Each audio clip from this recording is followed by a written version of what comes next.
আমি বারবার চেষ্টা করেছি কিন্তু আর সম্ভব না, এখানেই শেষ। এই কথা বলি বিদায় নিলেন নেইমার। সম্ভবত নেইমারই হবে ব্রাজিলের লাস্ট সুপারস্টার। তারপরে ব্রাজিল দলে আর এই মাপের কোনো সুপারস্টার আসবে না। স্টার আসবে ব্রাজিলের জার্সি যে পরবে সেই স্টার হবে, কারণ অতীতে যারা ব্রাজিলের হয়ে খেলেছেন তারা এতটুকু কাজ করে দিয়ে গেছেন যে এই দলটার সাথে যার নাম যুক্ত হবে সেই স্টার হয়ে যায়। কিন্তু ব্রাজিলের এই স্টার লেগেসিটাকে আরো সামনের দিকে টেনে নেওয়ার চেষ্টাটা একজনই করে গেছেন। আজকে ব্রাজিলের হয়ে তার শেষ ম্যাচটা খেলেছেন।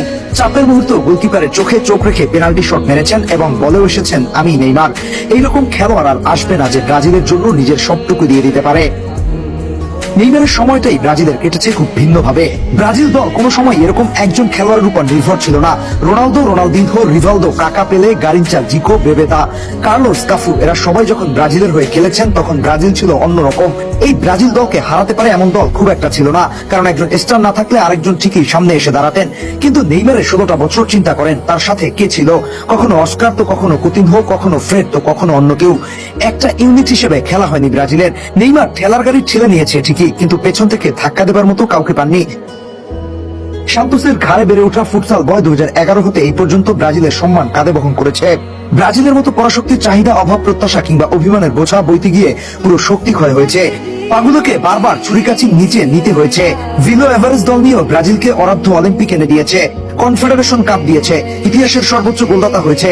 সর্বোপরি ব্রাজিল তথা রাইভাল সমর্থকদেরও তার পায়ের জাদুতে ফ্যান বানাতে সক্ষম হয়েছে। এমন একটা গ্লোবাল আইকন হয়ে উঠেছে যে সারা বিশ্ব জুড়ে তার ভক্ত সমর্থক। রাইভালরাও তার নামে কোনো কথা বলতে গেলে কয়েকবার ভাবে তারপর বলে। শক্তি ক্ষয় হয়ে যাওয়া নেইমার সর্বশেষ পেনাল্টি নিয়েও দেখিয়ে গেল গোলকিপারকে কিভাবে বোকা বানাতে হয়। নেইমার যদি সেই আগের নেইমার হতো তাহলে হয়তো নেইমারকে কিভাবে আটকানো হবে সেই হেডলাইনটি মিডিয়ার কভারে স্থান পেত। আজকে যে ব্রাজিল পেনাল্টিটা মিস করলো সেটা নেয়ার কথা ছিল ভিনির, কিন্তু ভিনি সেটা নিতে পারেনি, চাপ সামলাতে পারেনি। ব্রুনো এসেছে কিন্তু সে মিস করেছে, হয়নি তার দিয়ে। সেই মাসুলটা ব্রাজিল দিয়েছে একেবারে বিদায় দিয়ে। অনেকেই হয়তো বলেছে যদি আজ নেইমার শুরু থেকে থাকতো সেই পেনাল্টিটা গোলে কনভার্ট হতো, কিংবা ভিনি এনরিককে যে পাসটা দিয়েছিল সেটা গোল হতো, তাহলে গল্পটা অন্যরকম হতো। হ্যাঁ, এখন এরকম অনেক কিছুই বলা যায়, কিন্তু যে কথা বলা যায় না তা হলো নেইমার আর ফিরবে না। এটাই নেইমারের শেষ বিশ্বকাপ ছিল। সামনের বিশ্বকাপে আর নেইমারকে দেখা যাবে না। এই মানুষটা এক দুঃখী রাজকুমার যে ফিট হয়ে মাঠে নেমেছে আর খারাপ খেলেছে, এটি আমি আমার জীবদ্দশায় দেখিনি। ধন্যবাদ নেইমার জুনিয়র। এই নেইমার যে অনেক কিছু দিল, নেইমারকে ব্রাজিল কি দিল এই প্রশ্নটা রেখে গেলাম আপনাদের কাছে। নেইমারের জন্য মরিয়া হয়ে কি খেললো ব্রাজিল বা ব্রাজিলের খেলোয়াড়েরা? শেষটা কি আরেকটু সুন্দর হতে পারতো না প্রিন্স নেইমির?